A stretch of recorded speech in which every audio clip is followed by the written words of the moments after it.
السلام علیکم ورحمۃ اللہ وبرکاتہ۔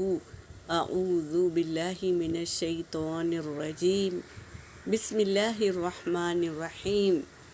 حدیث مبارکہ، حدیث پاک کا مفہوم ہے نبی کریم صلی اللہ علیہ وسلم سخاوت اور خیر کے معاملے میں سب سے زیادہ سخی تھے، اور آپ صلی اللہ علیہ وسلم کی سخاوت اس وقت اور زیادہ بڑھ جاتی تھی جب جبرائیل علیہ السلام آپ صلی اللہ علیہ وسلم سے رمضان میں ملتے۔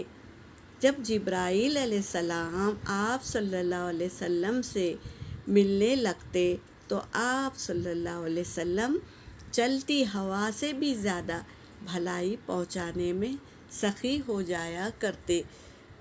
آپ صلی اللہ علیہ وسلم تو سخاوت میں سب سے افضل تھے، لیکن رمضان مبارک آتا تو آپ صلی اللہ علیہ وسلم چلتی ہواؤں سے بھی زیادہ بھلائی پہنچانے میں سخی ہو جایا کرتے تھے، یعنی زیادہ سے زیادہ کیا کرتے تھے، اللہ کے راستے میں خرچ کرتے تھے جب رمضان کا مہینہ آتا۔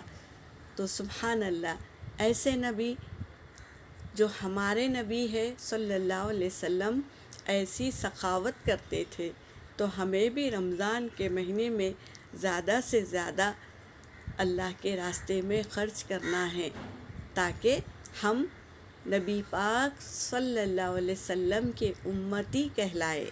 یہاں پر میرا سبق ہو گیا۔ وآخر دعوانا ان الحمد للہ رب العالمین۔